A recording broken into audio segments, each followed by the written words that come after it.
Yes. A bit low.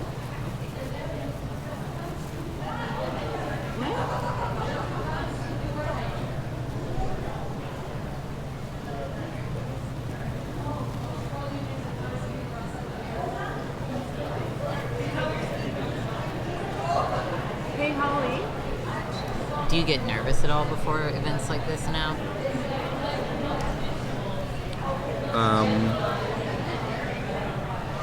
Yeah, but I would describe it as normative nervous. Yeah. When you get up and talk again, Yeah. just check to see if your mouth is close enough to the microphone. Just ask people, can you hear me? Right? Okay. Because I don't think you can like adjust the microphone itself. Yeah. Just, Okay.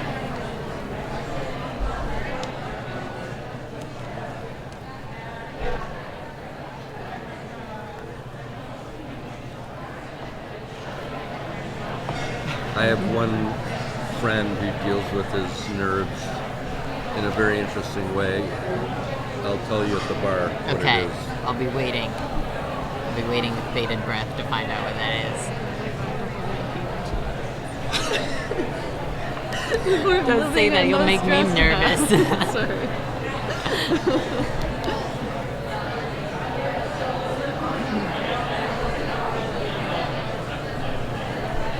But, you know, just don't look at anybody in particular. Just read your speech and you'll be good. I'm just glad I didn't have to memorize. Just be in the I could moment. never. I don't know how people do it. I guess practice. I always write everything out and rewrite them. I did like a bunch of theater in high school, so like I was decent at memorization, but I think I've lost it. That was like 5 years ago. Very bad.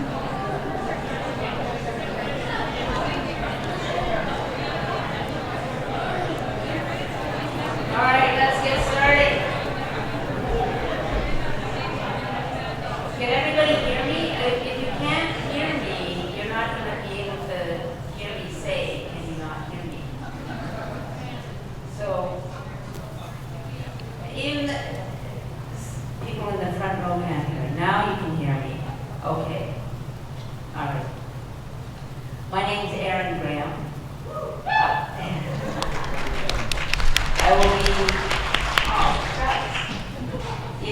I will be your moderator tonight, which is good because I'm not normally moderate, so it's practice. And it's an honor to be in this position in front of you all. We are on the unceded territories of the Coast Salish, Musqueam, and Tsleil-Waututh peoples. If these are your people, thank you. We're grateful. If these are not your people, pick up after yourselves. And we're grateful. Big discussion. Politics. Great stuff, politics. Okay. And you may have noticed that the Croatian Cultural Center security people outside. These are for your protection. Unfortunate. I mean, it's nice that they're here, but it's unfortunate that they have to be. And I don't know, just whatever. I hope you fellas have a good time too. There's a whole list of disruptions here that you're not supposed to do, but I think you can work it out on yourselves, by yourselves. Okay. So let's get going. You see before you a distinguished panel of presenters, and I'll introduce them as they come to speak. Our first speaker is Meghan Murphy, who probably needs no introduction, but I'm going to do it anyway. Here we go. She is the founder and editor of Feminist Current, holds a master's degree in women's studies, from when there was such a thing. Do you have a degree in journalism too? No, I'm a dropout. A Okay, journalism school you didn't dropout. finish the degree in journalism because, like, I was too busy working. journalism. She was too busy doing it, right? She's a feminist, not the fun kind. She's critical of gender ideology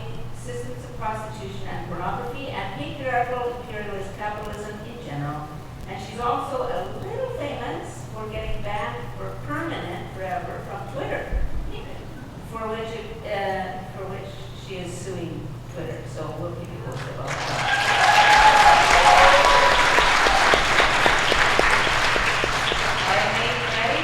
Yeah. Hey. Can you hear me? You Yeah, don't I have don't the feel like it's microphone. on. Here. So press that. Now try it. Is it green on the cup?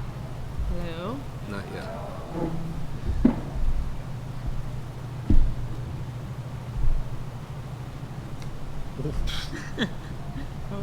He did instruct us. There we go. Okay, now? Hi. Aaron promised this would be fun, and I'm worried that my talk isn't very fun, but we'll have fun after. First, I do want to thank everyone for coming and participating in this conversation.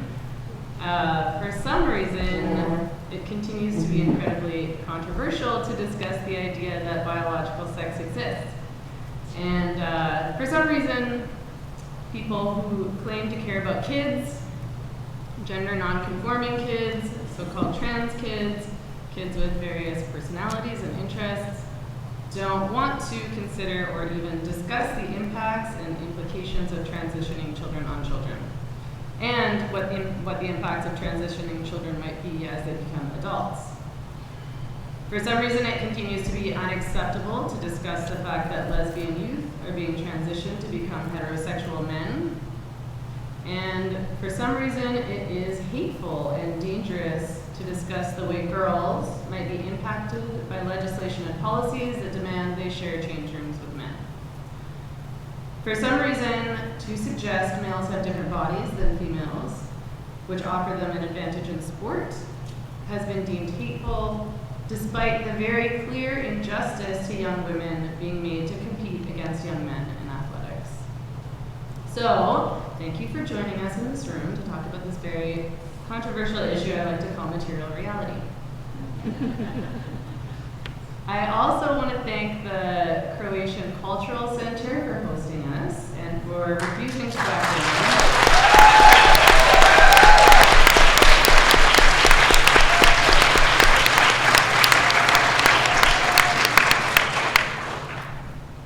Earlier this week, we were told that staff had received numerous harassing phone calls and over 30 threats by email, which were so disturbing that not only did the center file a police report, but declined to share the threats with the female manager here because the male staff member who received them was worried she'd be too upset.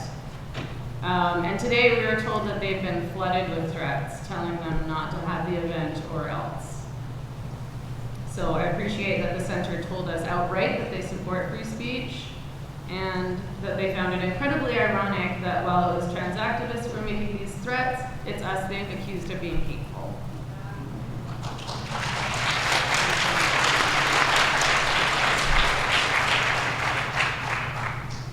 This is, of course, the pattern.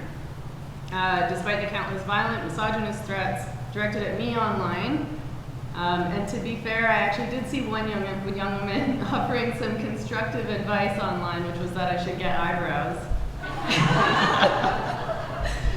Not realizing I operate outside the eyebrow binary. But these activists who do direct these threats at me online are people that refuse to hear what I have to say, never mind engage civilly. And yet, again, for some reason, it's those of us who are just trying to talk and have a civil or respectful conversation who are accused of violence and bigotry. And since we're on that topic, I want to talk about bigotry briefly, namely what that word means. Intolerance toward those who hold different opinions from oneself. And let's, on that basis, pay close attention to who is intolerant to the point of trying to no platform, intimidate, and bully people into silence, and who is engaging with respect and integrity in public discussion. I think a number of you attended the event we held in January at the Vancouver Public Library, and took part in what was unequivocally an inspiring, powerful, galvanizing, and absolutely respectful and civil meeting that went on despite the library itself, protesters, and the mayor either trying to shut us down or simply vilifying us before even having heard us out and without having any idea what we were planning to say. For their part, the Canadian media has done nothing to facilitate this conversation. Outlets like the CBC present one side of the debate with regard to gender identity and with regard to trans kids, and can barely bring themselves to acknowledge there are alternative perspectives. Never mind, speak to those asking critical questions or taking a feminist perspective on the issue. In 2017, you might remember that the CBC pulled a film that was scheduled to air called Transgender Kids Who Knows Best, featuring Ken Zucker, among others. The BBC documentary took a critical look at how best to approach the issue of kids with gender dysphoria or who claim a desire to be the opposite sex. The synopsis of the film said, increasingly, parents are encouraged to adopt a gender affirmative approach, fully supporting their children's change of identity. But is this approach right? So in other words, it dared to question the narrative. It dared to ask questions we're told not to ask. Instead of considering a range of perspectives or asking critical questions, this issue is treated as black or white, as though there is the progressive, inclusive, kind perspective, that is to say, accepting the notion of gender identity and trans kids without question, accepting the notion that a child who declares themselves to be the opposite sex or who doesn't properly conform to gender norms should be set on a path to transition, no questions asked. And on the other side, a supposedly bigoted, hateful right-wing position. In other words, you're either a good liberal or you're a hate monger, and there's nothing in between. This seems to be the perspective taken by my friends outside today. As a result of this representation, and because of all the bullying and threats aimed at anyone who questions or challenges the dominant narrative, people are very much scared to talk about and ask questions about this issue. But considering the harms of gender identity, ideology, and legislation, the incredible pressure on parents, teachers, unions, public institutions, politicians, legislators, medical professionals, the media, the general public, to conform and accept this new normal, we do need to talk about it. In general, our detractors have declined to show up and participate in these conversations. In general, they remain online or outside, perpetuating mistruths about our politics and perspectives. I suspect that one of the reasons trans activists won't show up and participate respectfully, but instead stand outside chanting about hate that does not exist in this room, or limit themselves to vilification and smears online, is that they must realize on some level that if they actually listen to what we have to say, they might agree. Or at very least, be forced to stop lying about our arguments. Part of the problem with this debate I found is that those who advocate gender identity ideology and legislation refuse to define their terms in clear and coherent ways. So even when we do speak to one another, it's difficult to get anywhere because the words we're using and the concepts we're discussing are left intentionally vague. Even the word trans or transgender has no clear meaning. It could be anyone at all. I sometimes wonder if this is intentional. It means to prevent rational dialogue and instead force us into a nonsensical conversation, not rooted in truth, material reality, or rational thought, but in postmodernist jargon aimed either at confusing people or intimidating them by making them feel as though they aren't educated enough to have an opinion or to ask questions, which is an ironically elitist strategy for people who claim an interest in supporting oppressed and marginalized groups. In any case, as a result of this norm in the gender identity debate, I found it useful to proceed this conversation by defining my terms, so at least it's clear who and what I'm talking about. So when we get to the Q&A, hopefully that's useful. So when I say sex, I'm referring to biology, whether an individual is male or female. I define a man as an adult male human, and a woman as an adult female human. a girl as a female child, and a boy as a male child. In general, sex is easily discernible and, yes, binary. You can determine a person's sex via a blood test. If you dig up human bones, you would be able to tell if they belong to a male or female. In other words, sex is a real thing, despite these very modern conversations we're having these days about how men can get pregnant too and women also have penises. When I say gender, I'm referring to the stereotypes and social roles imposed on or attributed to males and females based on their sex. This is what I mean when I talk about masculinity and femininity. So the ideas we hold in our society about what men and women should be, what social norms we're expected to adhere to, how we should dress, how we should act, what we should like, what kinds of jobs we should have, what our personality traits should consist of, etc.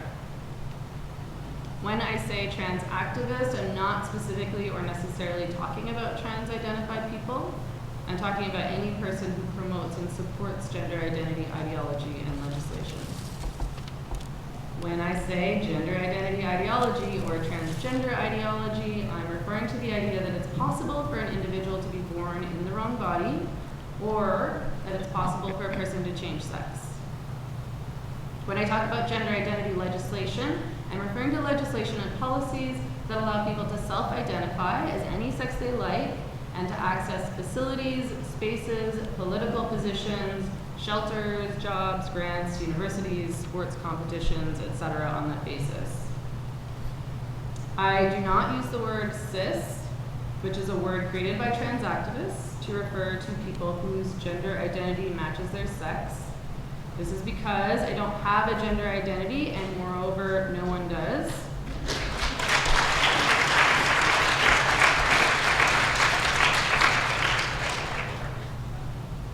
We have bodies, and we have personalities, and my personality is not a set of stereotypes. I don't identify with passivity or high heels. I'm not a cis woman, I'm a woman because I'm female, and that's my sole qualification.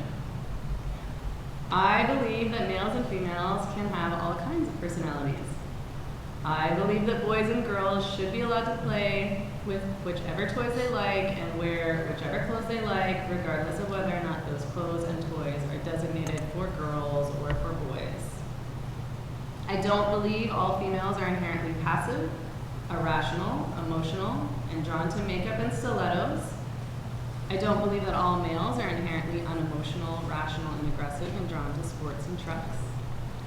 I don't want girls, boys, men, or women to feel they must fit themselves into the rigid boxes offered up to us by masculinity and femininity.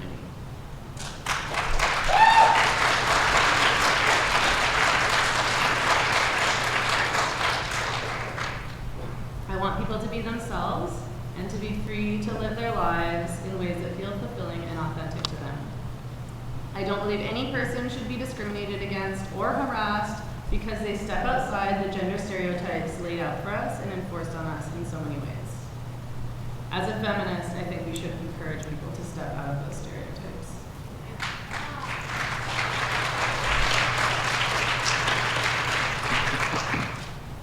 So this means that I don't believe that because, for example, a boy likes pink and wants to play with dolls, that this means he's not actually male, but actually is female.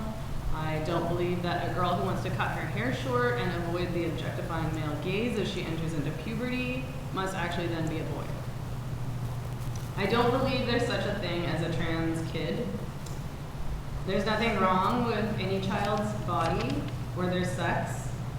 What is wrong is saying that because a child does not properly conform to gender stereotypes, their body is somehow wrong and must be altered to better fit their personality.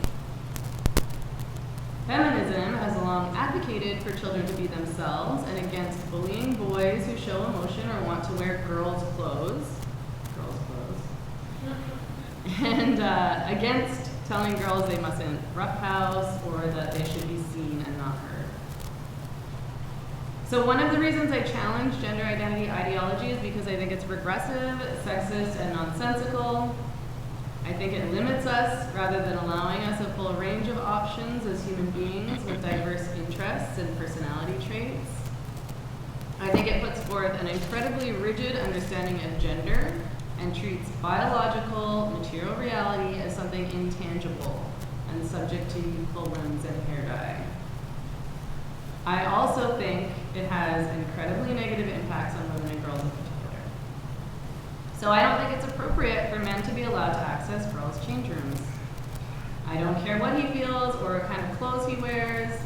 I think it's dangerous to tell a group of people who are already socialized to ignore their boundaries in favor of being polite, lest they hurt someone's feelings, that group of people being females, women and girls, that they must ignore everything they know to be true, that they must feel uncomfortable, that they must make themselves vulnerable because a man tells them he is not, in fact, a man, but a woman. This strikes me as a form of grooming, which is a thing that abusers do to teach their victims not to trust themselves, not to trust their own sanity, what they see in front of them. This is also called gaslighting. Considering how many girls are predated on and victimized by men around the world, I think that telling them they must accept men and boys in their spaces without question, and that if they do question this, they're hateful bigots, is dangerous and despicable, which is a word I picked up from our beloved mayor. Any person who claims to care about safety and about preventing violence and abuse should understand this. We should be teaching girls to set boundaries, to trust their gut, that they needn't be polite to a man who won't respect their boundaries or who they feel threatened by, and instead we're working towards the opposite. We don't live in a world where girls and women are safe from men. I wish we did live in that world, but we don't. And until we do, we can't delude ourselves into believing that women and girls still don't need sex-based protections in single-sex spaces. Women had to fight for sex-based protections and sex-segregated spaces so they could participate in public life free from harassment and abuse. We had to fight in order for girls and women to be able to compete in sports on fair ground, to be able to compete at all. And now we're seeing teenage boys identifying as female and beating girls out of scholarships. Girls who worked so hard, but who simply cannot win a track competition against someone with a male body and the physical advantages going through puberty as a male brings along with it. Women and girls are at risk of losing the ability to compete at all if they're forced to compete against male athletes who will be stronger than them no matter how hard they train. Whether we want to admit it or not, males and females are physically different, and not just in terms of reproductive capabilities. Men do have more muscle mass, longer limbs, bigger organs, and different bones than women. Their pelvises, spines, and feet are different. They move their bodies differently and have a different center of gravity. This all has a notable impact on athletic ability, among other things. Puberty means something very different for boys than it does girls. And decreasing testosterone post-puberty does not change the physical body of a male to such an extent that it becomes a female body. While this reality is often used in defense of putting kids on puberty blockers so they don't go through the same physical changes they would otherwise, this strikes me as a dangerous solution, never mind an unnecessary one. I don't believe that in most cases drugs and surgery will resolve a child's distress over their sex body or over gender stereotypes. And beyond that, I have to wonder how much of that distress is imposed by society or parents rather than from the child themselves.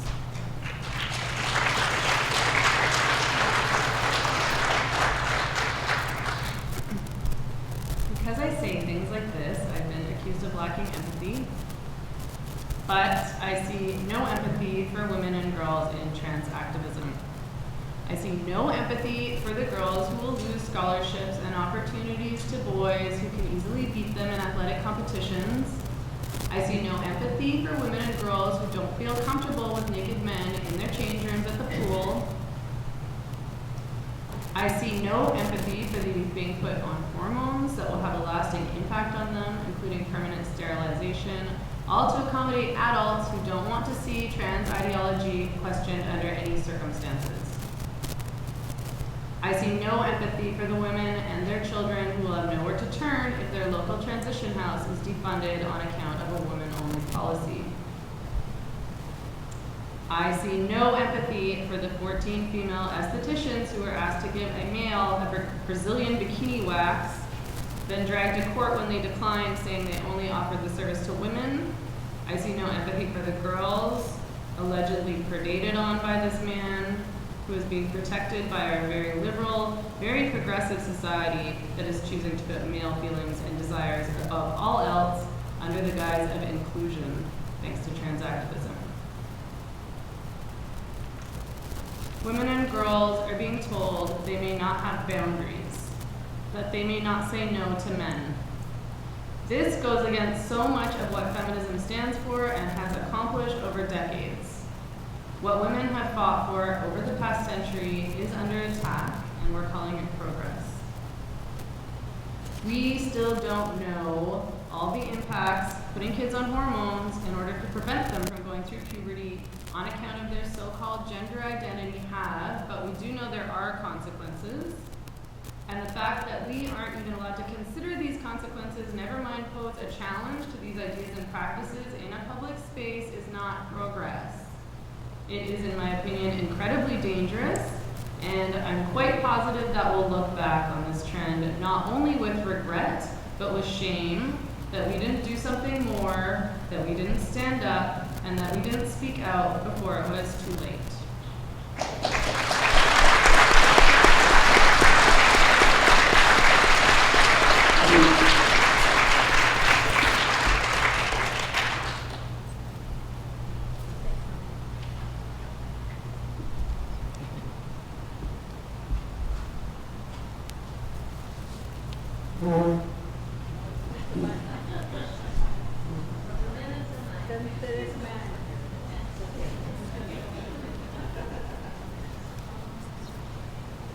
I think so. Should be.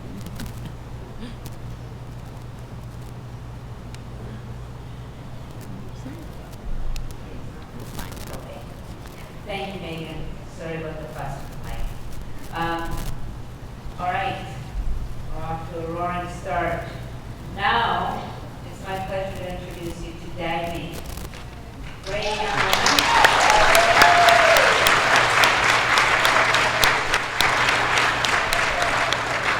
Oh, you met?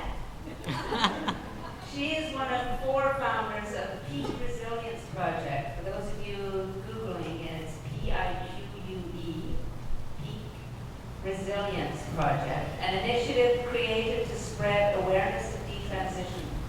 From the age of 15 to 19, she identified as non-binary and a trans man.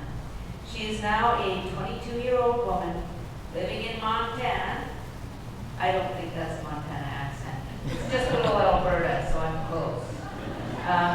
With her partner, Alexandra, and she puts most of her free time into art, writing, and true crime. Maybe committing it? Maybe one day.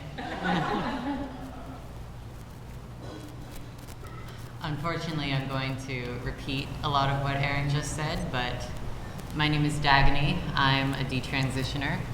I'm here as a representative of what can happen when we allow a teenager to make major medical decisions that will affect her body for the rest of her life. I'm also here as 1/4 of the Pique Resilience Project, a coalition of 4 detransitioned young women, Jessie, Helena, Kiara, and myself. We all identified as trans men in our mid to late teens, and by 19 or 20, we had all desisted, detransitioned, and returned to being women. 3 of us took testosterone for at least 9 months, and I actually started testosterone 6 months before I turned 18, after my therapist diagnosed me with gender dysphoria at 16. The Pique Resilience Project was founded this January after we all came together to share our stories, our similarities, and our differences. And we discussed what we could do to share our stories with everyone, with the people that needed to hear them. And as we're all more than aware, this is an extremely heated debate, and I'm going to say some things that a lot of people are going to disagree with. but ultimately everything I'm going to say comes from my own personal experience and from what I believe as a result of that experience, an experience which so many people are unwilling to take seriously. We, the Pique Resilience Project, have been called liars, attention seekers, right-wingers, and bigots. We've unfortunately been profiled numerous times on far-right Christian journals, and not once to date on mainstream leftist news media, which I find interesting given the amount of coverage that trans issues have received these last 5 years. I think that this indicates a fear of straying from the path, a fear of saying something, even if it's true, that goes against the grain. As I'm going to discuss more later, we've been absolutely inundated with one narrative, one option, and one story since the beginning of this issue hitting the mainstream. One option at the risk of unspeakable and devastating consequences. If a teenager says she has gender dysphoria and wants to be a boy, then she should and must be allowed to transition. That's the story we've been sold, and it's the only story we've been sold. And detransitioners are an inconvenient contradiction to this story. So I'd like to discuss my experience being a trans teen. I did have early instances of what I believe would be called gender dysphoria in my childhood. At 11 or 12, for example, I felt incredibly humiliated by the fact that my breasts were growing and I would have to start wearing bras. My period was and has been a source of angst and hatred from the moment I first started menstruating. And I'd heard that these things were supposed to be exciting for young girls, but but they just made me feel angry and afraid. And I thought that there was something wrong with me for feeling that way.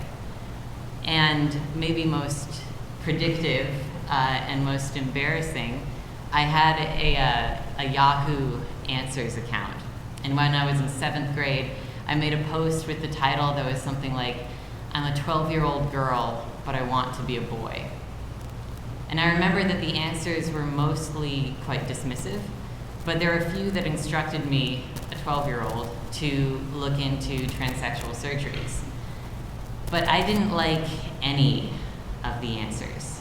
I honestly thought that there was, and I wanted there to be, a boy button, something that I could just hit that would make me male.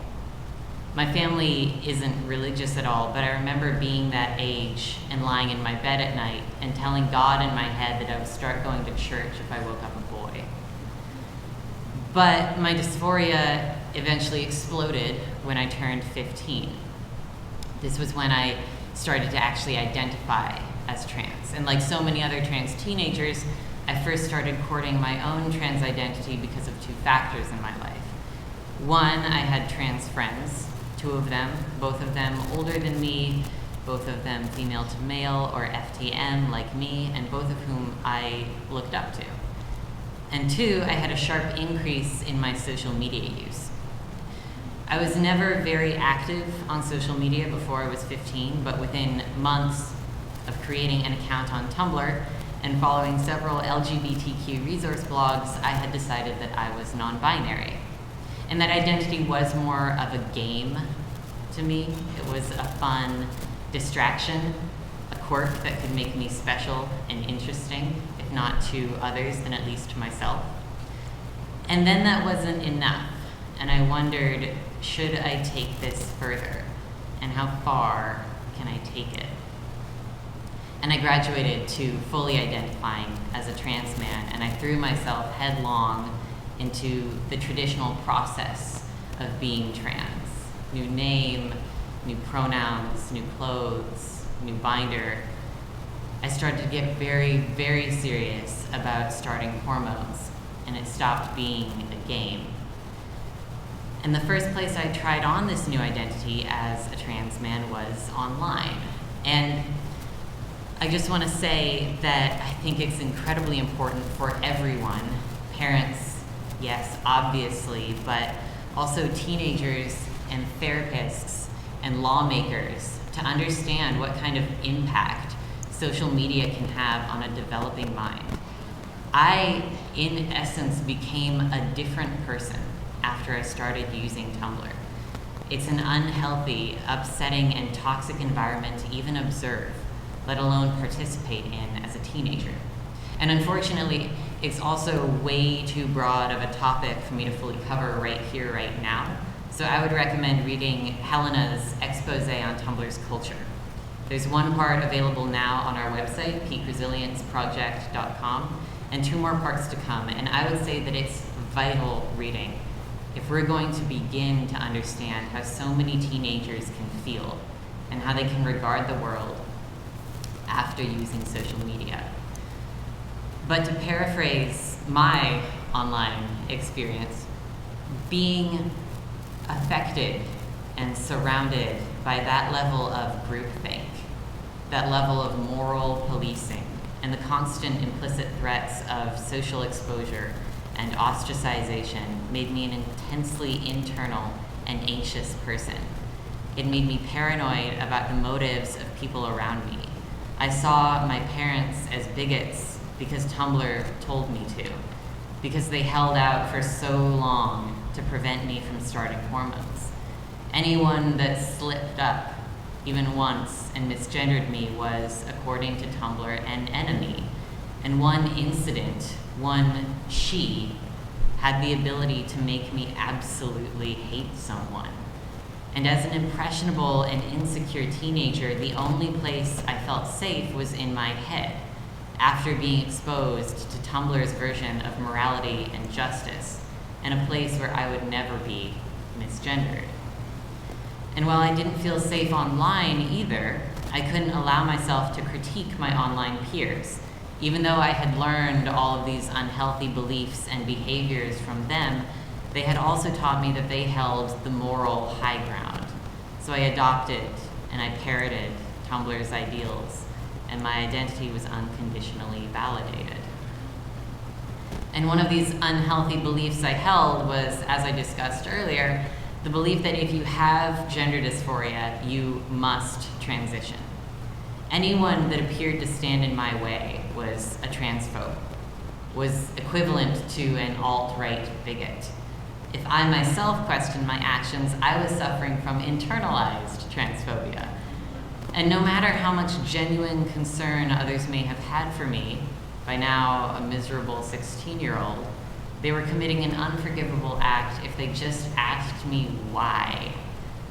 Why do I want to be a boy? Why do I want to change my body? And my answer was invariably, because I have gender dysphoria and I have to. And that's the context that we're living in now. That's the only one that we know. Until now, with so many detransitioners coming out, the only narrative we've really heard has been the same. Over and over and over, I had gender dysphoria, and so I transitioned. I had gender dysphoria, and so I transitioned. That's the context that we've been living in for, let's say, 5 years now. But we have to move past that. I still have gender dysphoria 3 years after I detransitioned. It's rare for me to make it through a single day without thinking at least once, I wish I was a man. But it's so minimal compared to what I felt at 16. And now I have no intention of continuing a medical transition. It was ultimately a mistake for me to transition in the first place. I thought at the time that I had no other choice. Living and being content and fulfilled and happy without medically transitioning wasn't an option for me, or for so many other detransitioners. And it's time to change that. It's time that we became aware of how much pain and negativity this context is causing.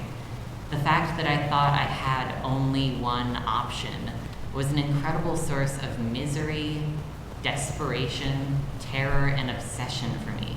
And I was already an unhappy teenager. I didn't need the added pressure of a life choice that I felt had to be made and carried out immediately. And this, my experience, I just want to say, was back in 2013, a long time before now, when we were transitioning 8-year-olds in California and giving 13-year-olds mastectomies. I can't imagine the pressure that kids feel now, or that parents feel. It's time that we stop telling kids that every single one of them that experiences gender dysphoria as a 15-year-old will still be experiencing that same level of gender dysphoria at 21, at 20, or even 19. And that's what I was told. I was told that it would never go away. And I was told this by activists and by my peers and by medical professionals. When I went to my endocrinologist for the first time and for the first shot, my dad asked him, if my child ever goes off testosterone, what changes will be permanent? And the endo essentially cut him off and said, oh, no one ever goes off testosterone. There's this belief that telling teenagers that their dysphoria may pass is wrong, ethically and factually, and I just want to know why. What's so wrong with telling a teenager one day you will feel better? There's nothing wrong with that. I think that if the activism that pushed for teenagers' ability to medically transition truly cared about the kids affected by gender dysphoria, they would allow for a discussion that doesn't manipulate teenagers, that doesn't make impressionable, insecure, unhappy kids feel like they have to transition now or else.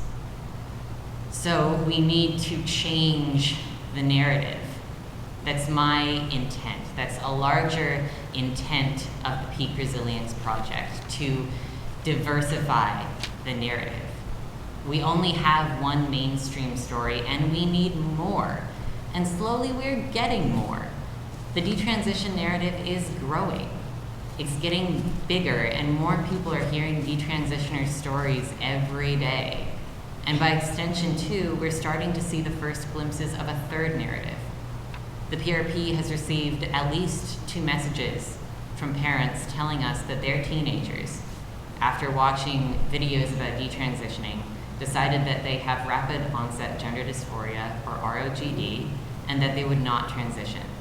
They realized that pursuing different options was a better solution for them, for their experiences, and for their lives. One fix is not going to solve everyone's individual problems. Medically transitioning is not going to help every teenager feel better. In my view, the proclivity to provide teenagers with hormone replacement therapy and instant affirmation ignores the larger problems. Why did I want to change my body? Why did I hate being a girl? And why was being a man so much more favorable? Ultimately, the opportunity and the chance and the possibility to transition made my teenage dysphoria worse. It told me that my hatred for my female body was justified, was positive even. It told me that there was only one way to feel better, and that was to destroy my body, all my female parts. My role models were all older trans men who had, like me, been weird, lonely, angry girls. And hearing and identifying with their stories taught me only that holistic self-acceptance is a sham, and the only real authenticity can come from synthetic hormones and surgery.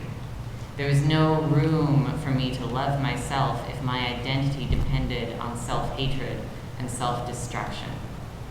We need to start treating teenagers with patience and compassion and maturity. We need to stop telling them that their suffering will only last until they buy a new body. And more than anything, we need to stop telling them that they have only one choice and only one chance. Thank you.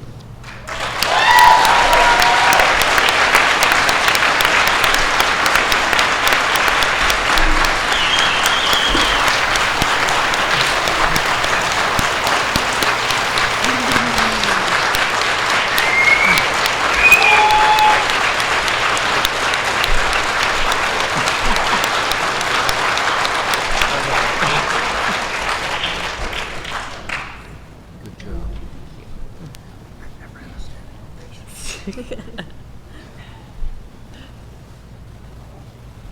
Dagny. I'm just drawing up Dr. Zucker's bio here, give me a chance to get myself together. All right. Our third speaker is Dr. Kenneth Zucker. He's a child psychologist who received his PhD from the University of Toronto in 1982. He's currently a professor in the Department of Psychiatry at the University of Toronto and in private practice. He's a little bit famous.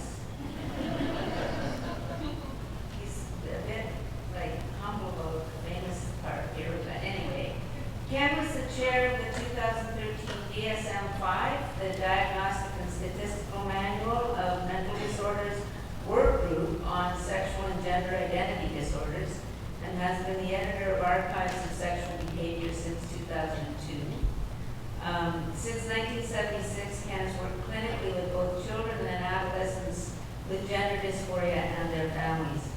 He has published around 300 peer-reviewed journal papers and book chapters.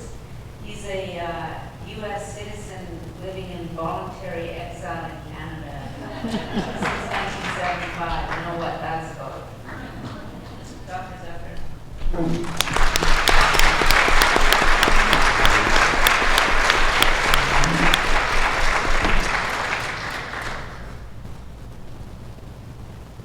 lower the lights a little bit so you can see my PowerPoint.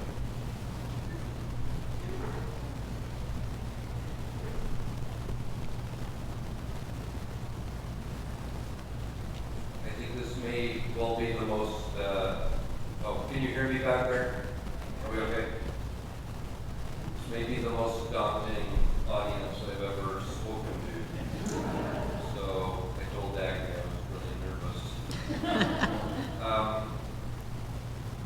So I'm going to go through a bunch of things tonight, and there'll be lots of time for discussion with all of the speakers. I want to start by basically acknowledging that gender dysphoria science is not dull, and it's been that way for a long time. It's just more obvious now in the era of Twitters and other forms of social media.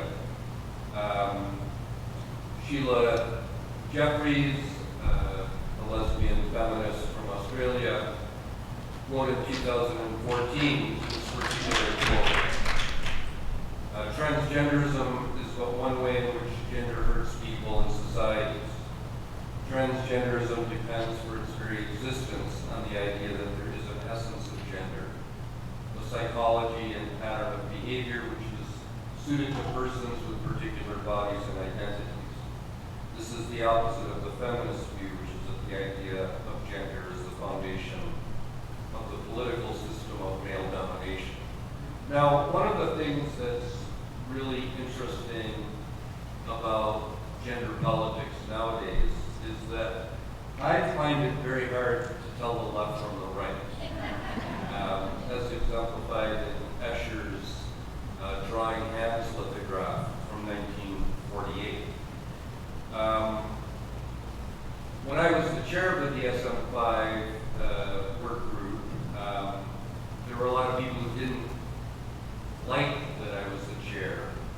And my favorite criticism of me, as well as my colleague Ray Blanchard, was that we were American citizens who left the United States for Canada in the midst of the Vietnam War, and then stayed in Canada after President Ford declared amnesty for draft evaders. Now, it is true that I left the States to come to Canada, but I wasn't a draft dodger. And some people pushed back and said, well, he was against the war in Vietnam. That's probably a good thing. So, it's really hard to tell the left from the right in this area. And I actually have to admit that when I was younger, I did 6 years on the left. And then decided that I wanted to be a scientist because that was objective. Ha Now, do sex and gender matter? I think they do for all kinds of reasons.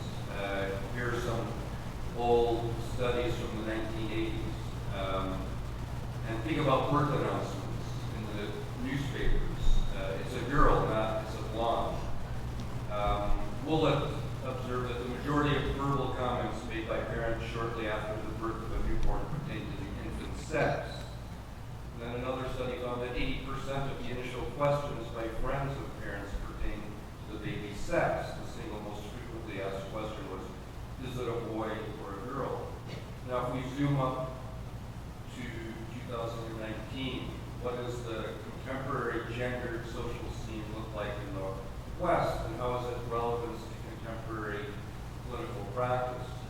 And one hypothesis I want to advance as I talk about different things tonight is that all forms of gendered and non-gendered childbearing are social experiments of nurture. The contemporary gendered social scene. On the one hand, I don't know if it's the left or the right, you have sex/gender reveal parties when the mother is pregnant, then there are no sex/gender reveal parties.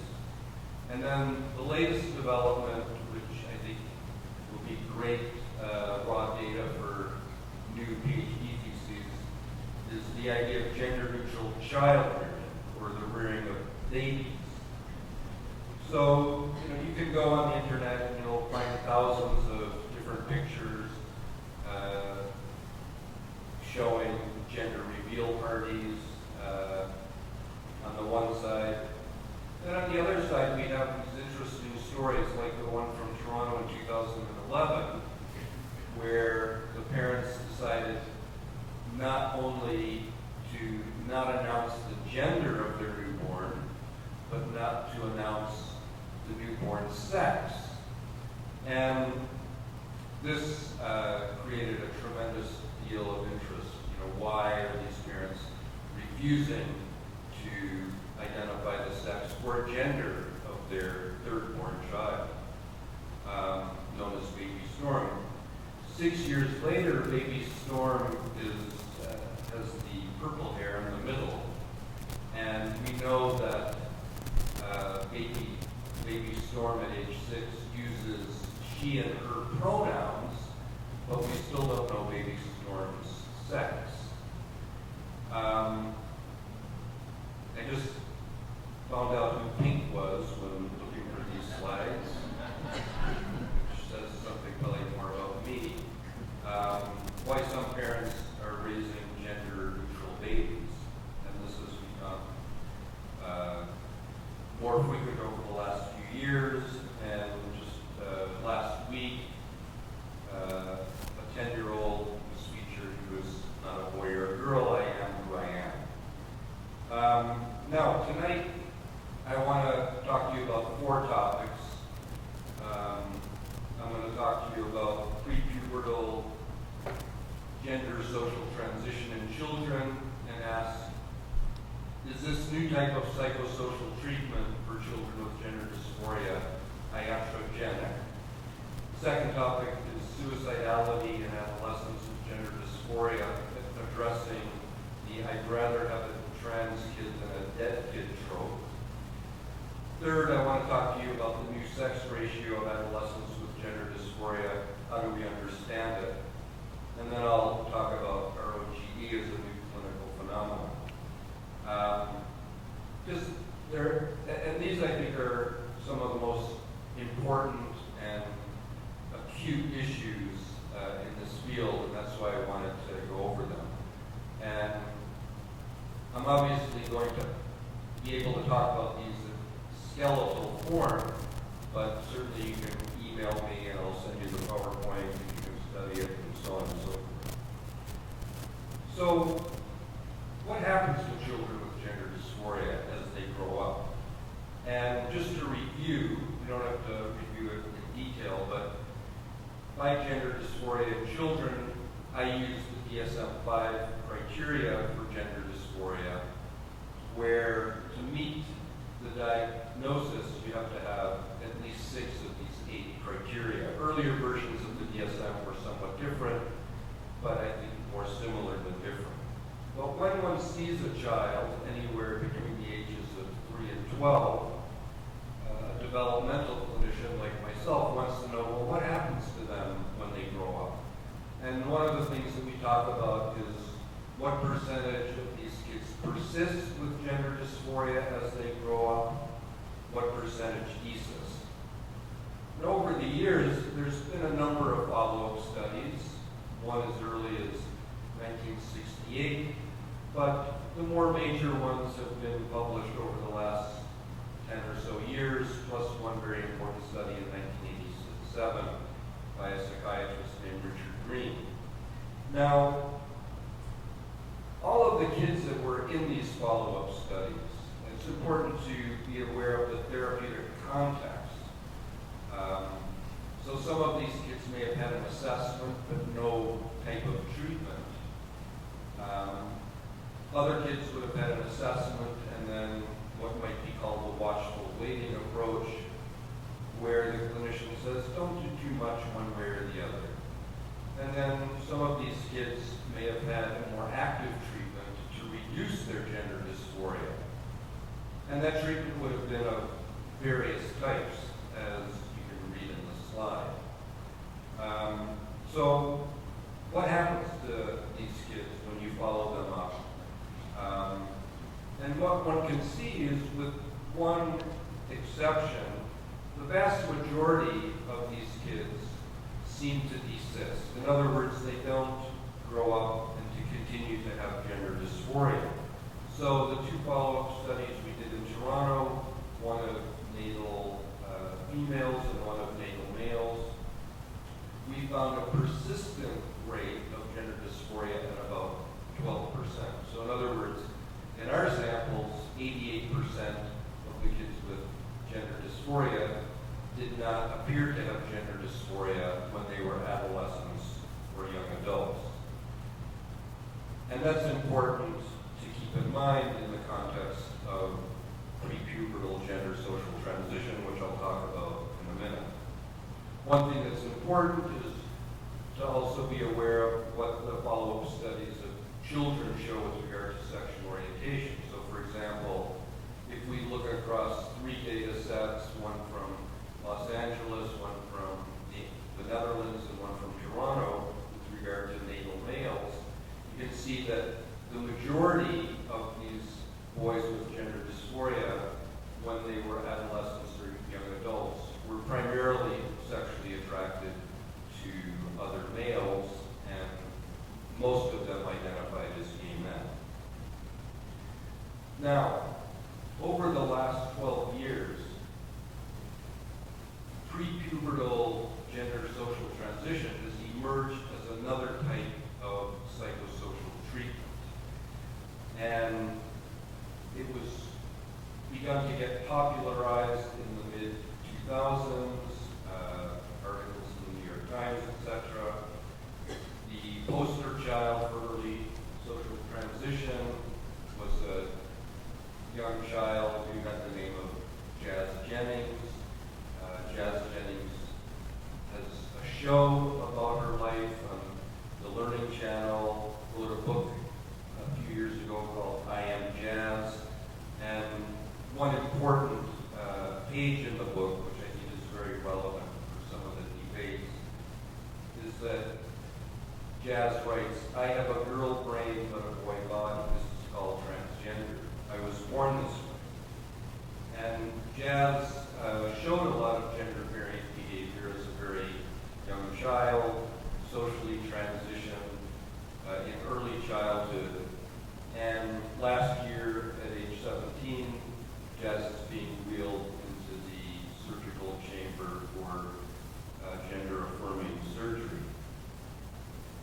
Now, as I said earlier, when we look at the follow-up studies to date where the majority seem to desist, these were all done prior to this era of prepubertal gender social transition.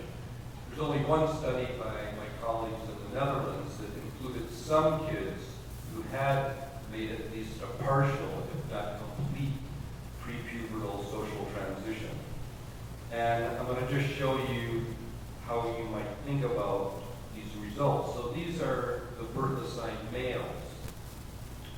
And what you can see is that around 45% of the birth-assigned males who had socially transitioned in childhood were classified as persisters when they were followed up in adolescence. That's the pink part.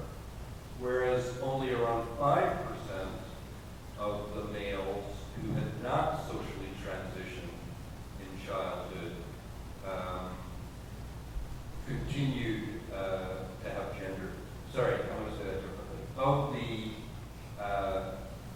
kids who had not socially transitioned, so those are classified as desisters, that's the blue bar.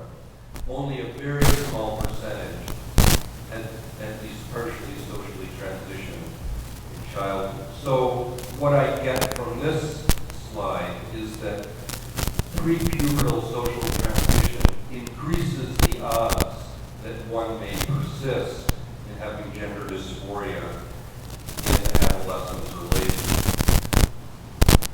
So what I'm putting on the table tonight is that as new samples of socially transitioned children become available, it's my prediction that the rate of persistence will be much higher when compared to the older studies. Keep in mind that in our studies we found a persistence rate of only 12%. I think it's going to be much higher among this new group of kids.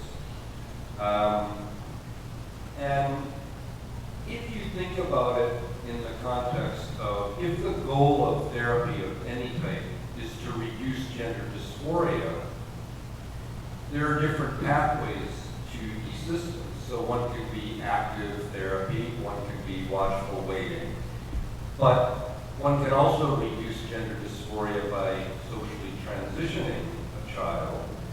But the difference is that kids who socially transition, for their gender dysphoria to remain in remission, they will require biomedical treatment, lifelong hormone therapy with or without gender-affirming surgery. So, in the current era, parents are in a conundrum.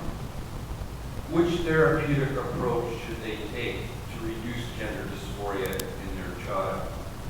And that's what the contemporary parent and clinician must decide upon. And just a little example, I recently spoke with the mother of a 3-year-old boy who happened to be in a daycare where most of the other kids were girls, and after a few months came home and said, you know, I want to be a girl too. So start calling me a girl and don't refer to me as your son, refer to me as your daughter. And the mother really didn't know what to do. So she called me, and I have no memory of what I said. But a couple of months later, she wrote back and she said, I don't think I need to see you because after talking to you on the phone, I felt empowered to not just answer on gender. And we went back to referring to him as a boy. I have a feeling that in my desire to be progressive and accepting, I was creating a potential issue where there actually wasn't one by making things more complex and confusing for him than they needed to be. So where the field is at is that there's a lot of debate about what the best interest of the prepubertal child with gender dysphoria is. Should one implement an early gender social transition? Or should one use watchful waiting? Or should one actively engage the child and family in some type of therapy? Now, I don't believe that any of these approaches needs to be privileged over the others until we have more data. And I don't believe that any particular outcome needs to be privileged over others. On this point, other kinds of data are required. And I wrote about this recently in a journal. I call what I wrote different strokes for different folks. Now, topic 2, suicidality. This is a huge issue, as Bernie Sanders would say in the States. There's a lot of chatter that adolescents in particular are at high risk for suicide. So this is very serious. And what I want to just talk to you a little bit about is how has this narrative come about? And there are a couple of things that one needs to think about when you are critically evaluating what you read online. One needs to think about the measures that are used. What's the difference, for example, between self-harm and bona fide suicide attempts? Sampling issues are really key. You always have to ask yourself, where does the sample come from? And the most widely known statistic, which I'm guessing a lot of you have heard, is that in one study that was done in 2011 in the States, 41% of transgender adults said that at some point in their life they had attempted suicide. And somebody wrote about this statistic, this percentage a few years ago, the power of 41%. And I hear this all the time from parents of kids that I see.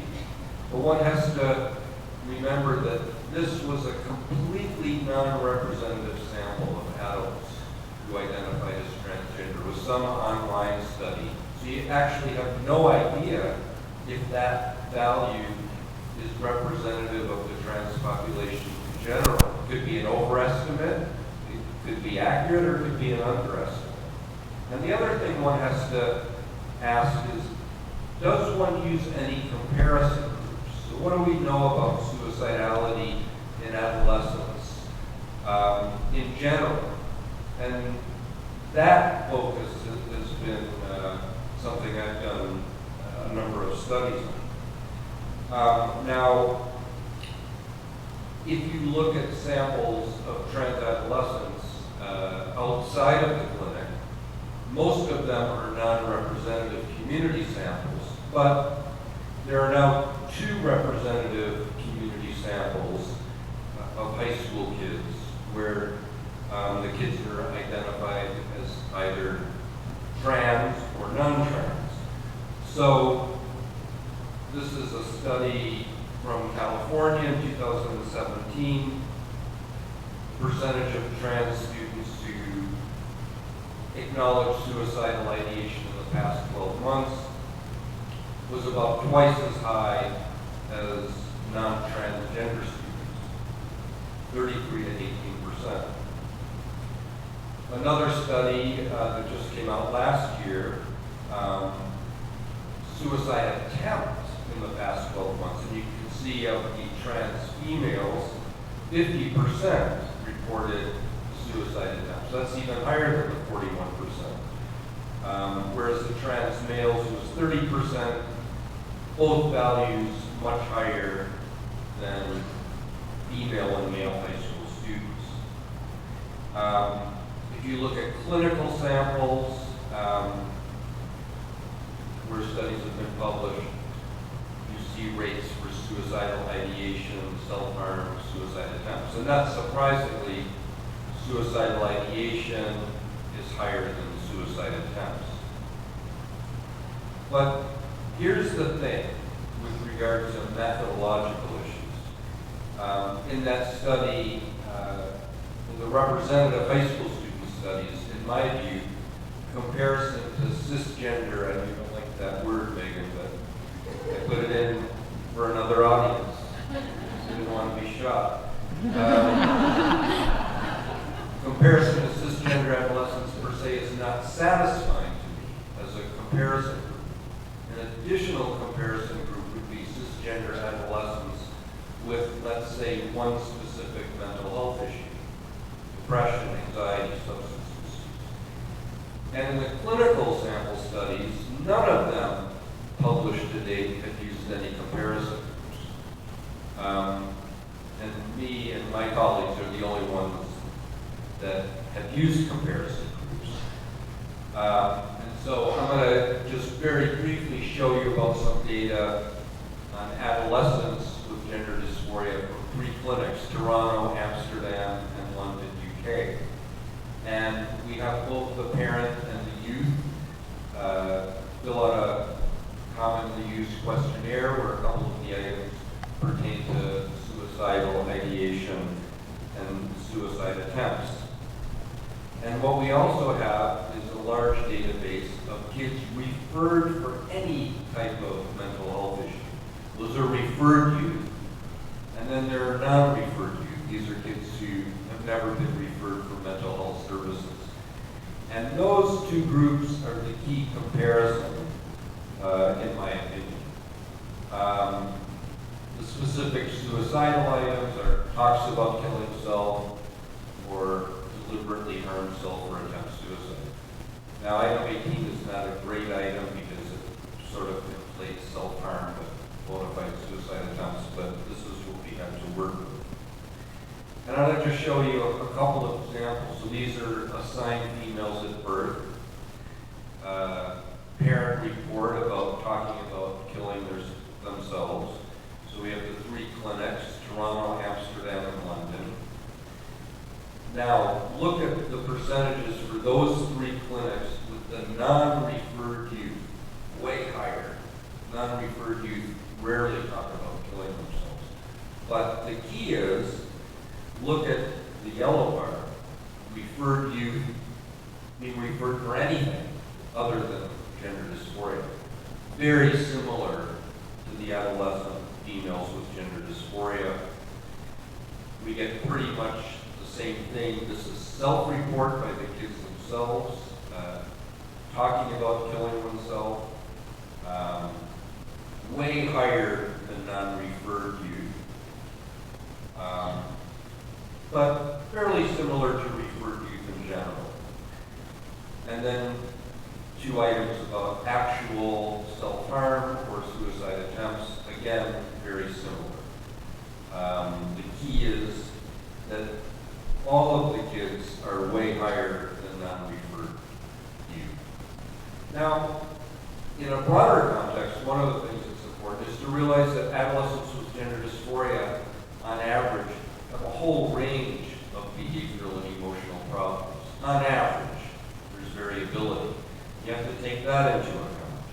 You get it by parent report and by self-report. So this is my read of the suicidality literature. Do adolescents referred for gender dysphoria have elevated rates of suicidality? Yes, when they are compared to non-referred, presumably cisgender adolescents. But so do presumably cisgender adolescents referred clinically for some type of mental health issue other than gender dysphoria.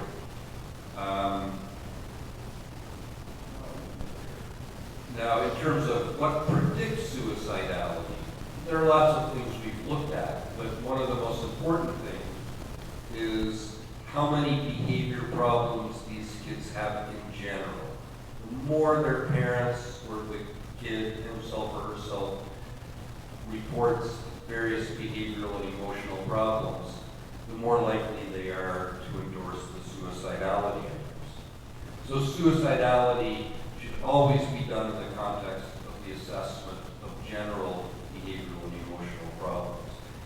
And the predictors of suicidality, sure, they're associated with gender dysphoria specific risk factors, but also general risk factors. And that illustrates the principle of equifinality, where an outcome can be caused by a whole bunch of different predictors. Okay, topic 3, sex ratio in transgender adolescents. This is like, I think, an amazing new development.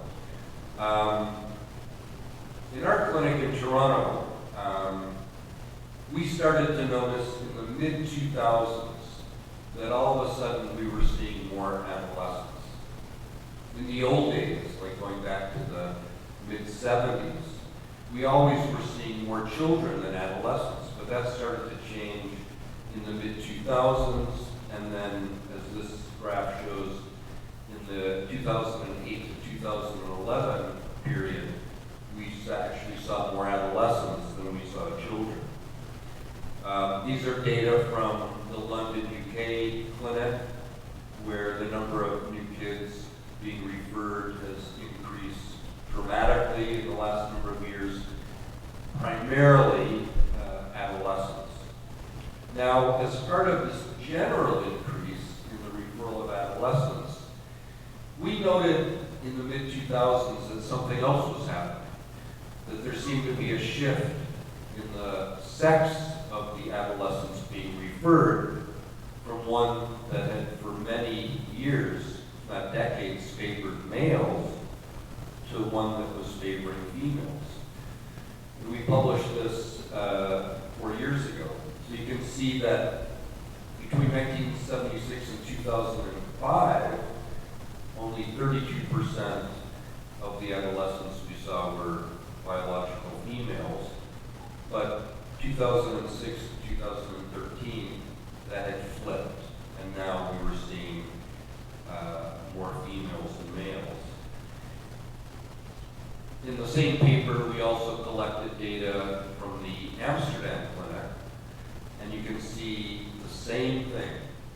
They also were observing an inversion in the sex ratio from one favoring males to one favoring females.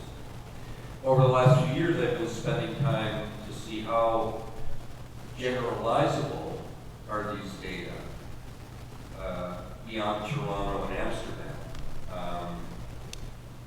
Now Toronto actually can smoke marijuana as freely as in Amsterdam, but these data were collected before. And so I've now collected 59 new samples with almost 30,000 kids, and they consist of non-representative samples. Remember I've talked to you about that. Clinic-based samples, which are also non-representative, and then survey studies that consist of representative samples of high school students. We're talking about kids between the age of 12 and 20. And these kids come from Canada, the US, Europe, Scandinavia, and elsewhere. So what have I found in these 59 new samples? Start on the left, the yellow bar. 78% of non-representative adolescents who self-identify as trans or non-binary or genderqueer are biologically female. 68% of the clinic samples are biologically female. And then in the representative survey studies, it's lower, 61%. Now, there are a few studies where I could look at how did the kids actually self-identify. So here's one study where 66 kids were identifying as trans, 241 as genderqueer. Didn't seem to make a difference. Again, preponderance of natal females. This is another study, transgender, non-binary, same thing. This is a huge study with thousands of kids from the Human Rights Campaign published last year. 88% were females. But remember, this is a non-representative sample. We have no idea who is participating. And from the earlier slide, you can see that the highest percentage of females come from these non-representative surveys. So there's incredible consistency in findings across these samples. 90% had an assigned female at birth by a sex ratio. So, what is going on? One could talk about the general increase in clinical referrals, and I think that reflects the lessening of stigma and a depathologized transgender identity. But I don't think that in and of itself can explain this bias in the sex ratio. So then one could ask, is it easier to come out in the transgender spectrum for assigned females at birth than it is for assigned males at birth? There's a long literature in developmental psychology that shows that gender-variant behavior is tolerated more in girls than it is in boys. So maybe we're in an era now where, with the lessening of stigma, more natal females are coming out, but it's harder for natal males to still come out, and this biased sex ratio is just kind of boring. In another 10 years, the males will catch up. But I want to publish this before it gets boring.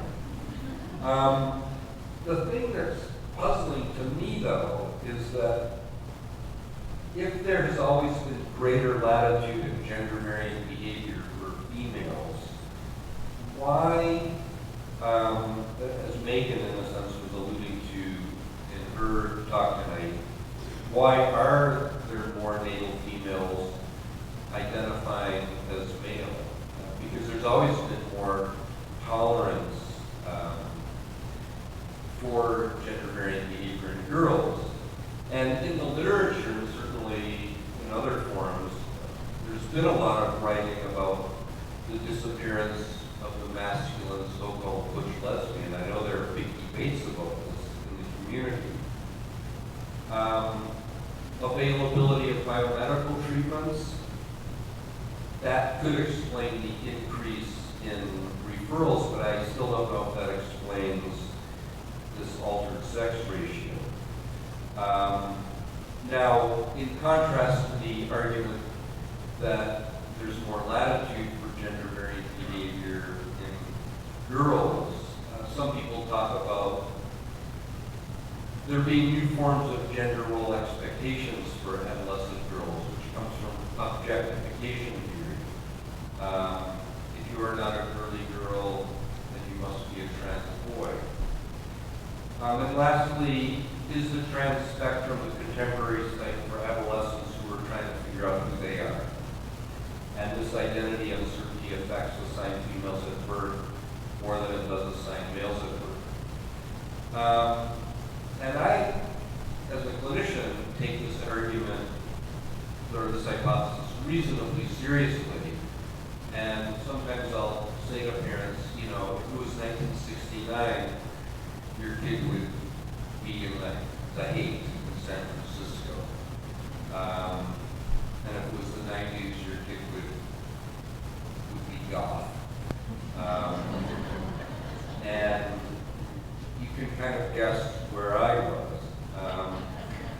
And my son, actually, I don't know if he's post-goth or pre-goth, but he plays in a punk rock band called Fucked Up,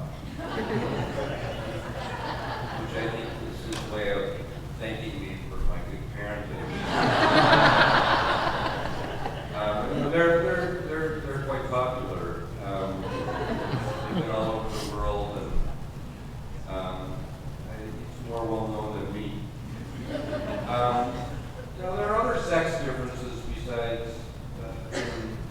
gender dysphoria among adolescents. So, for example, more adolescent females don't eat meat than males. I think that may tell us something about something. Last topic, rapid onset gender dysphoria. Lisa Littman published a very important paper last year in a journal called Plus One. If you want to read it, it's open access.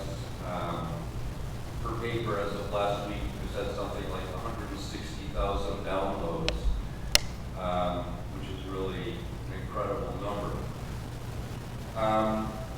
What do we mean by rapid onset gender dysphoria? You don't need to read these, but these are the DSM criteria for gender dysphoria in adolescents or adults, where you have to meet 2 of the 6 criteria. And then there are the criteria for children. And in ending the talk tonight, I'm going to just lay out 9 characteristics and questions about ROGD that require a lot of additional data and a lot of reflection. So first of all, by ROGD, one of the things it means is that there are no signs of gender dysphoria in childhood, or even gender-variant behavior / gender nonconformity.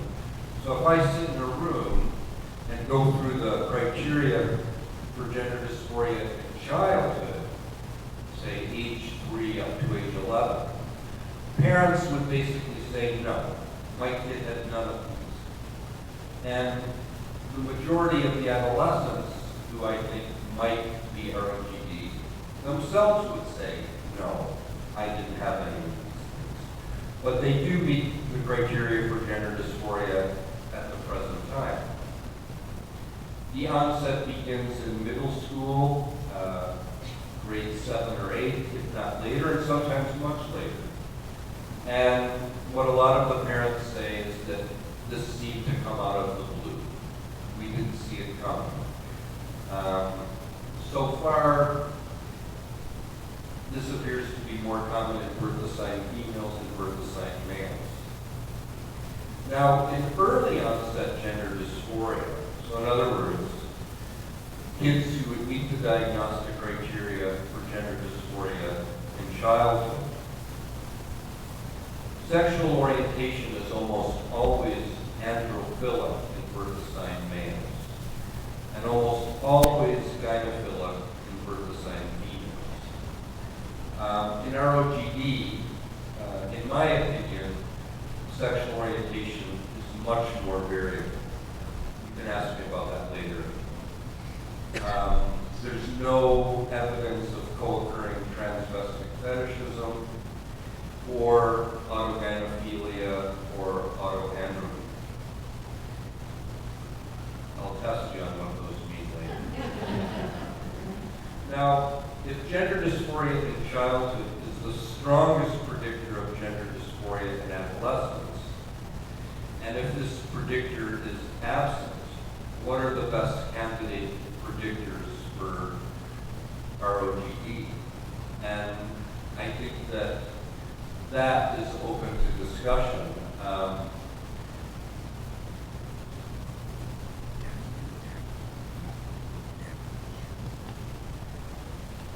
Dagny identified one predictor earlier tonight being weird. But psychologists will need to operationalize that, and I hope you'll help us out. Because we're not weird.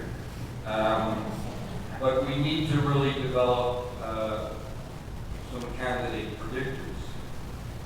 At a theoretical level, ROGD challenges classical theories about gender identity formation, where a lot of us in the field have argued for a long time that gender identity is an early part of the sense of self, even though Meghan doesn't believe in gender identity. I do. And I've been feeling really confused since Sir talked to me, because now I feel like maybe it's all an illusion. I don't know who I am. But we have always felt that gender identity is a very early part of the sense of self, and is stable. And ROGD seems to challenge that. So we need to develop, I think, better theories, like what happened to that early gender identity? You know, is it like political identity? So like, I don't know, maybe when Meghan was 25, she was a communist. But now she has a different political identity. So maybe gender identity can change in the same way that people's political identities change, or religious identities. I don't know. And then what is a tremendous concern to many families is what is the best practice therapy for adolescents with ROGD? Should the best practice guidelines for classical GD in adolescents be used for adolescents with ROGD? And that we can talk about during the discussion. But I think that there's a real risk in using the best practice guidelines for classical GD, where one of the guidelines says that there has to be a long-standing history of gender dysphoria. So what do you do if you're seeing a kid who just 3 months ago, at the age of, say, 14 and a half, out of the blue, self-identifies as trans? It's very different than a kid who has been struggling with gender identity since the age of 4. And what do we know about the subsequent developmental course of ROGD in terms of persistence and desistance, or transition and detransition? And right now we don't really know a lot. Thank you very much.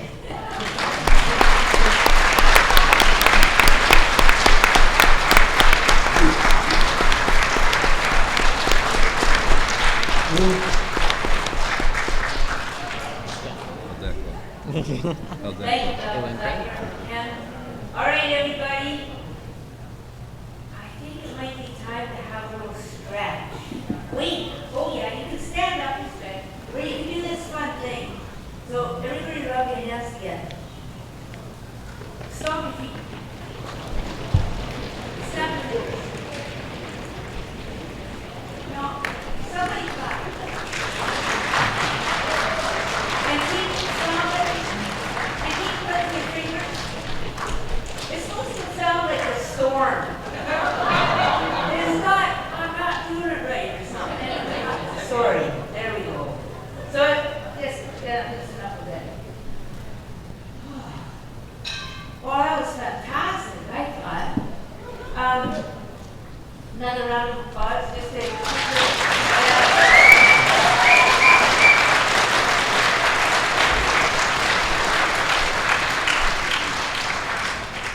we have a few minutes for Q&A, and Holly, We're till 9:30. are you gonna, yeah, we're till Can you 9:30. grab that one?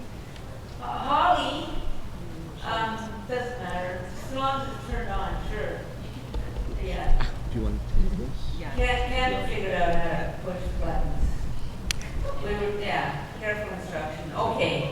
No. Um, You.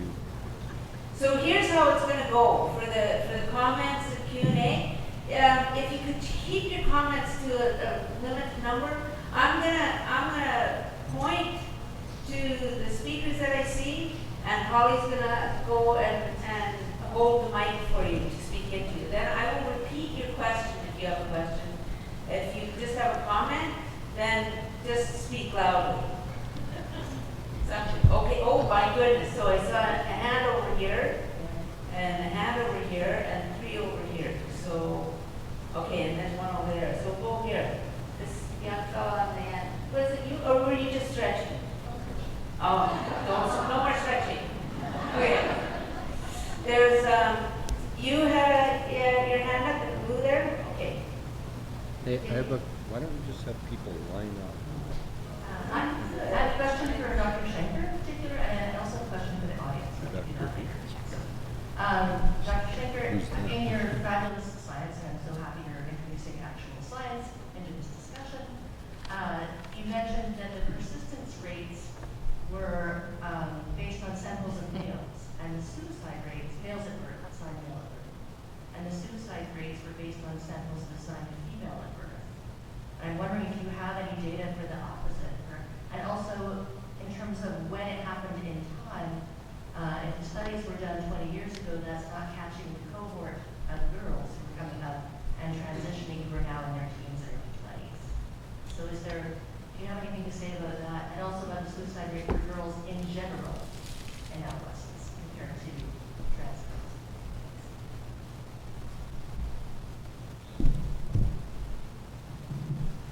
So my last name is Zucker, not Shecker. It rhymes with hooker.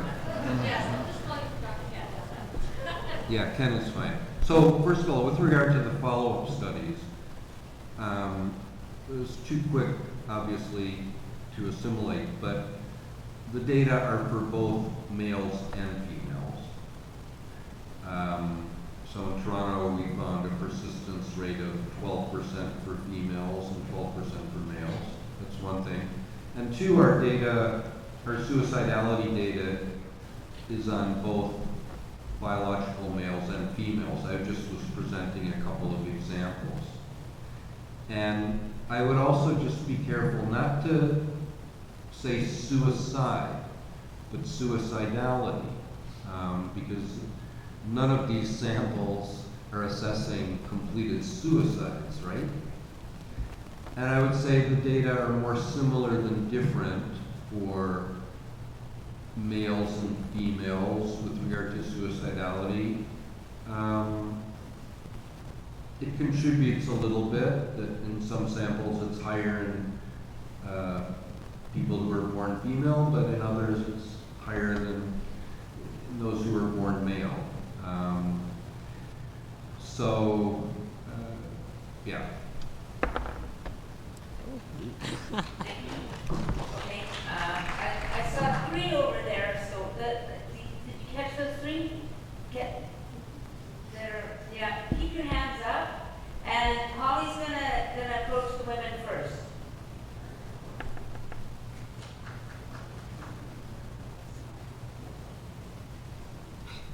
Thank you, Dr. Zucker. And she's gonna keep holding the mic, so you don't have to. Thank you. So, since there's an association with childhood GD and adult homosexual orientation, a lot of LGBT people are very concerned about the child social transitions and the fact that they're giving Lupron to children as young as 10 years old. So, what would be the best way in the current environment to prove or disprove that a clean screening process is happening with these early social transitions? Because the concern kind of it sort of ranges from concern to sort of outrage. I think allaying the fears of kind of the gay and lesbian community around this would probably be a good goal of the psychology profession, although it seems to be completely unimportant to them, many of them, based on my observation. So in this environment, given that you can't really have control groups, how would you best believe a clean screening process of social transition and early Lupron use?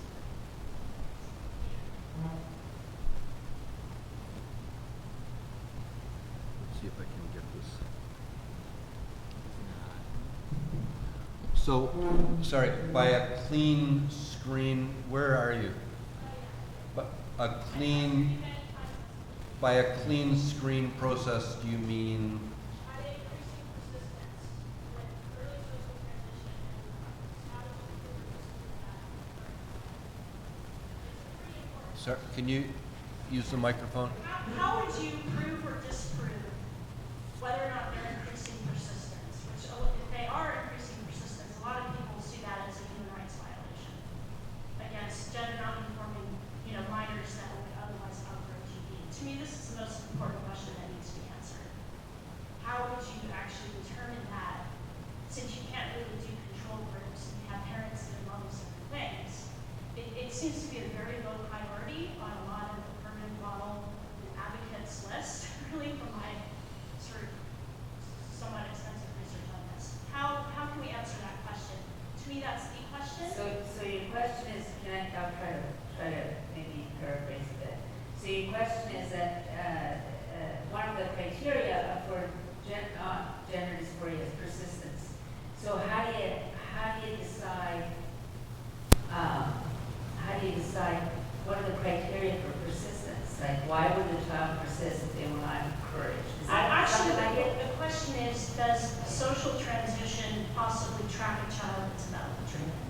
It's the That's the question. academic question.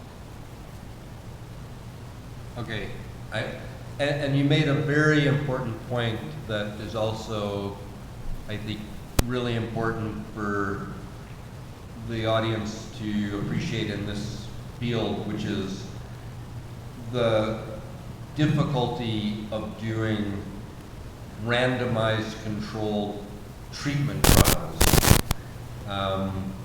where you would randomly assign kids and their families to different treatment arms. So for example, let's just talk about children. Parents who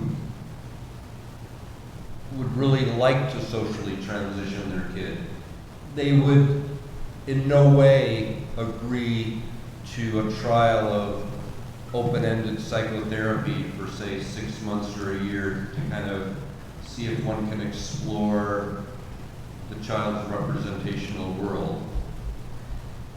Parents who would like the clinician to resolve the child's gender dysphoria so that it's more congruent with their biological sex would in no way agree to have their kid put in a treatment arm of a social transition.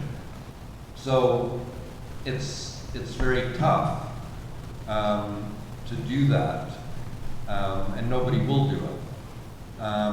But to answer your question, for sure, kids who socially transition in childhood will have a much higher rate of persistence. We don't actually have the numbers yet, but it just makes common sense. So you're raising the issue of, are we losing kids who would have otherwise grown up to be gay? And that's a very complex ethical and moral debate. I don't know how much it's debated or discussed in the field. It's a very complicated clinical question with serious ethical implications. Absolutely. Many years ago, I saw a family that was really struggling with one of their male children's gender-variant behavior in childhood. Kid would come home from school, kids were telling him he was gay when he was, 7 or 8, and they said, no, you're not gay. You just like to knit or whatever. Anyways, they had very strong religious feelings about homosexuality. And at age 12, when the kid came home and said, I'm trans, the mom said to me, well, the first thought that came into my head was, well, at least he's not gay. And, these are very complicated clinical issues with no simple answer. Like, had this kid internalized the family's values about being gay or homosexual? Complicated issues. Those Okay. a bunch of saying nothing. Another person to the topic. I'm familiar with the your colleague, mainly a psychologist. I've had the discussion of meetings that some self-identified Alexandra. So my question to you is that it seems like social transition requires quite an active participation from people around the gender dysphoria individual. That is to say, some women have been asked and that male people are female, that men are women. So my question is, are you aware of any other diagnosis within the DSM that requires such an active, that requires a layperson, non-medical professionals to take on such an active role in the treatment?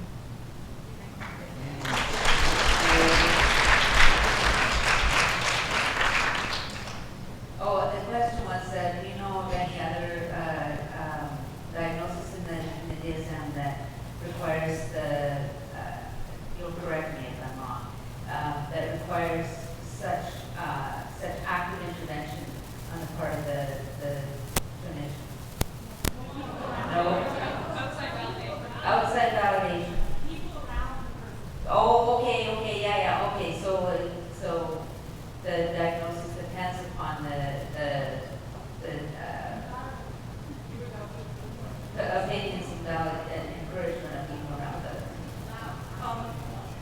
Whether or not you are aware of any other mental disorders that require active participation from non-medical professionals in terms of the treatment of the individual.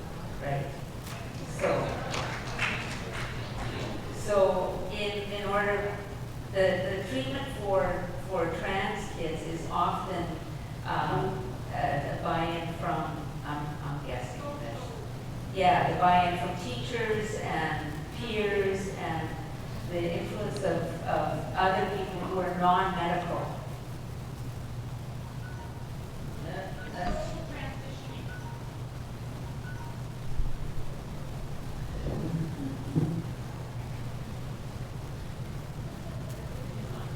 I keep on forgetting how to turn this. You're the only one who knows how. There you go. I'm trying to still process the question. Can you? Is there any other DSM diagnosis that requires non-medical people around the individual in order for that person to be okay? Like to validate the, in this case, trans identity.